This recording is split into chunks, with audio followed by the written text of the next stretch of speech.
This weekend, I decided to rearrange my living room. I don't know if you remember before what it looked like, but I'm going to show you what it looks like now. So I'm not quite done, but here's what it looks like right now. Hold on. Take you over this way so you can see it better. So before, this sofa was here, and this love seat was there, which left this whole big open space, which was great, but it didn't really break up the room very much. It was always looking very cluttered. You know, it was just a wide open space. It didn't look lived in other words. It didn't look like a home. So, and that sewing machine was right here, where this is now. I've moved that plant around all the time. So I moved it around, and I think it looks a lot more homey this way.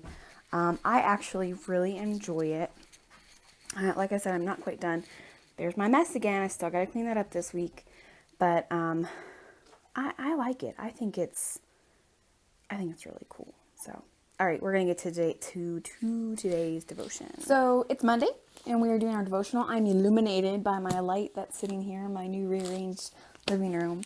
But today we are doing our Monday devotion. I encourage you to check out Tangi the Caver's Wife and Farmer Meemaw.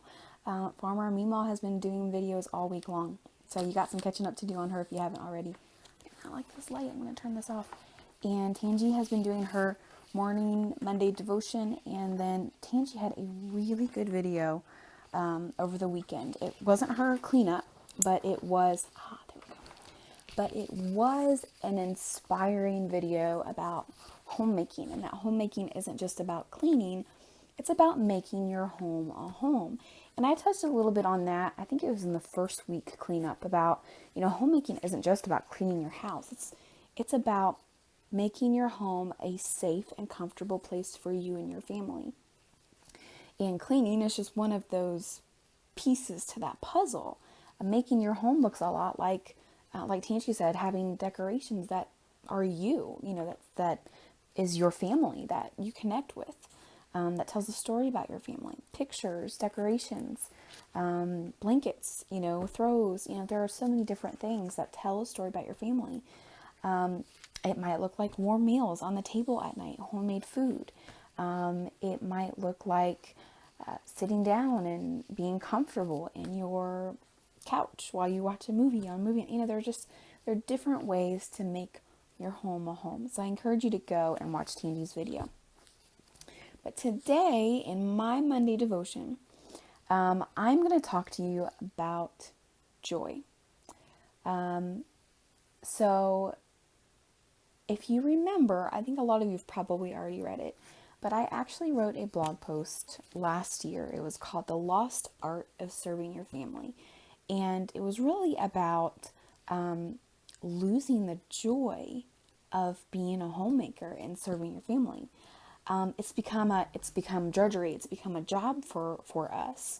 When my grandma was doing it and people before that were doing it, a lot of it was very joyful. It was very joyful. They took joy and pride in creating a beautiful home for their family. That didn't mean their houses were immaculate, but they had joy in homemaking and providing and tending to their family. I'm going to link that blog below so you can read it. It is probably the most popular blog post I've ever written. It's very controversial too, but as we know, coming from a Christian background, it's going to be. But taking it a step further, yesterday was Sunday. We did not go to church yesterday because my husband has been working on his grandmother's house. They're trying to renovate it so that she can move back in. And he told me I needed to get up early to make him coffee. And I don't mind doing that. I'm not a morning person, but I don't mind doing it. but I grumble, I grumble about it. And so, look, I got a hole in my shirt. And so, I went back to bed after he left. And so he sent me a text message. Now, disclaimer before this, I actually, and we'll talk about this later, I actually took the Facebook app off my phone. I left the Messenger, but took the Facebook app off my phone so that it wouldn't be a distraction to me during the day. And so I had my phone on vibrate as well, so I did not hear my phone go off. And apparently he texted me that morning. And so he called me like an hour or so later. He's like, did you see that I plugged your phone up this morning? And I'm like, no, but thank you. I'm like, okay. Oh, okay. That's all I wanted. That's weird. So I was in the middle of something. So about 15 minutes later, I went upstairs and looked at my phone. And he had sent me a text message. And the text message said, thank you for getting up every morning and making me coffee, making me breakfast, and making me lunch. He said, I don't tell you enough how much I appreciate it and how much it really makes my day so much better. Basically, for you to get up and do this for me and take care of us and show a servant's heart, in other words. Paraphrasing here. And of course, he said some other cute little stuff, and I just sat there reading that, and I thought, I've mentioned this before too, that, and maybe it was in the first week, that maybe sometimes my family acts out because they don't feel like they're taken care of. Maybe my child gets an attitude because he doesn't feel like he's being taken care of and loved and wanted. I'm not talking about just cleaning, going back to what Tangi said this weekend, but homemaking in general, being a homemaker. But then I was convicted greatly because I get up every morning and I grumble about it. I'm not a morning person. I'm like, why can't you do this yourself? But I still do it because part of me still enjoys doing it for them. And so today, the first part of this, we'll get to the joy in a second. It sent me to Philippians. And this is a verse that I use for my child all the time. And now I have to apply it to myself. And it starts in Philippians 2, verse 12. And the title before this section is called Imitating Christ's Humility. And the title above this specific section is called Do Everything Without Grumbling. Well, there it is. So it starts with Philippians 2, verse 14.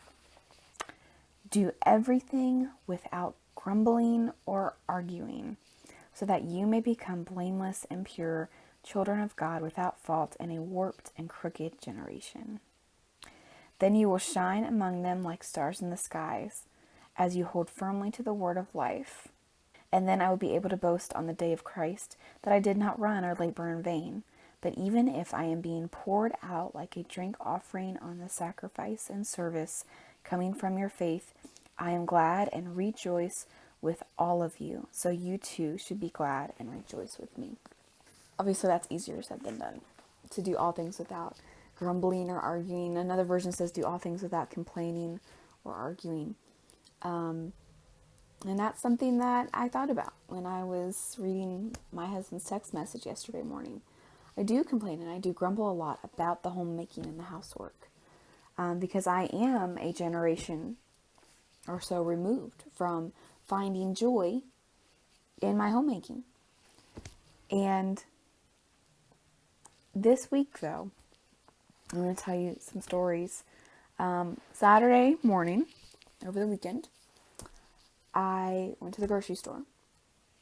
And we were grocery shopping and we were getting stuff done.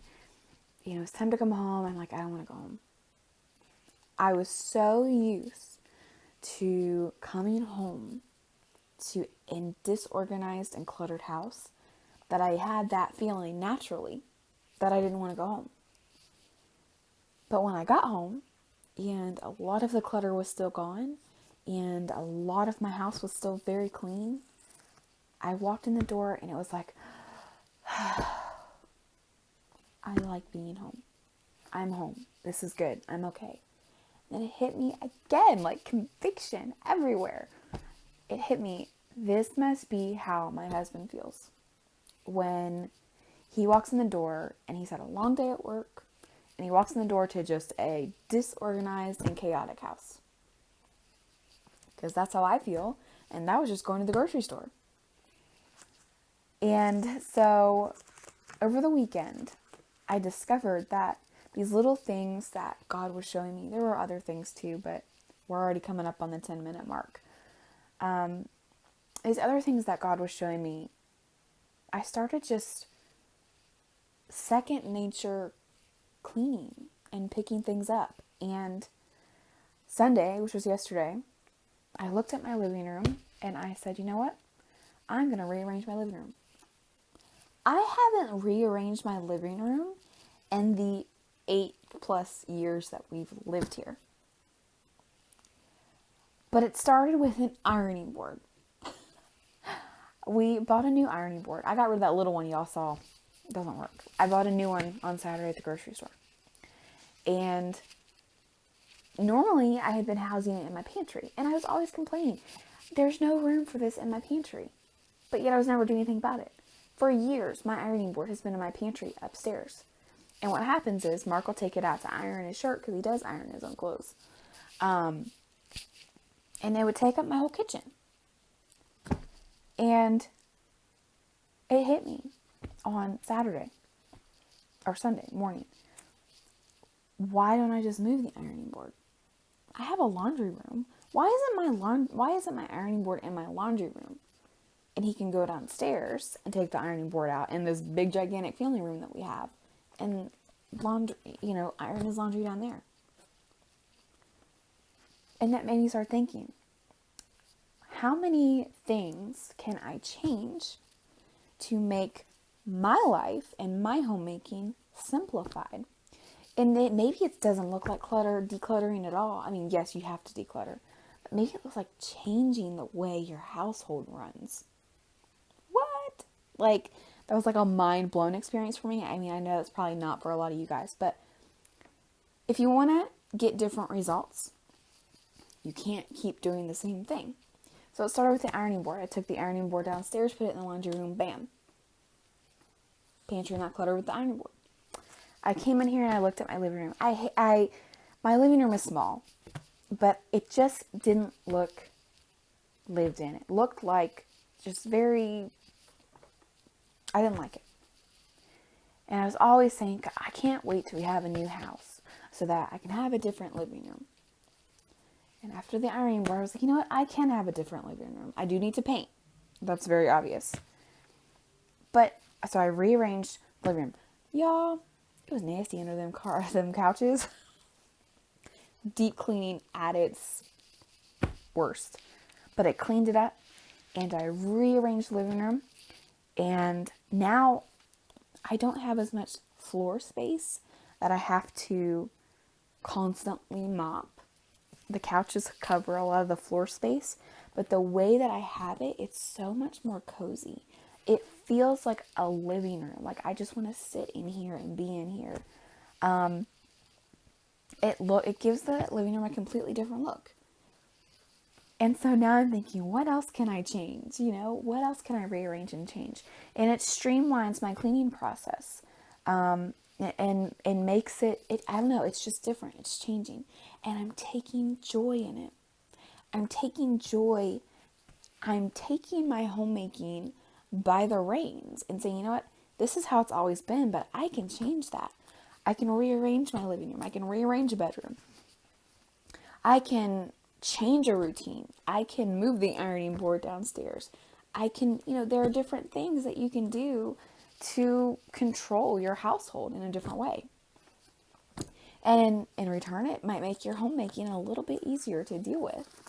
And then there's something you should know, like our sofas. I hate our sofas because the pink is just not me. But But I know a lot of you, I wanted to encourage you, and just, this is my last bit.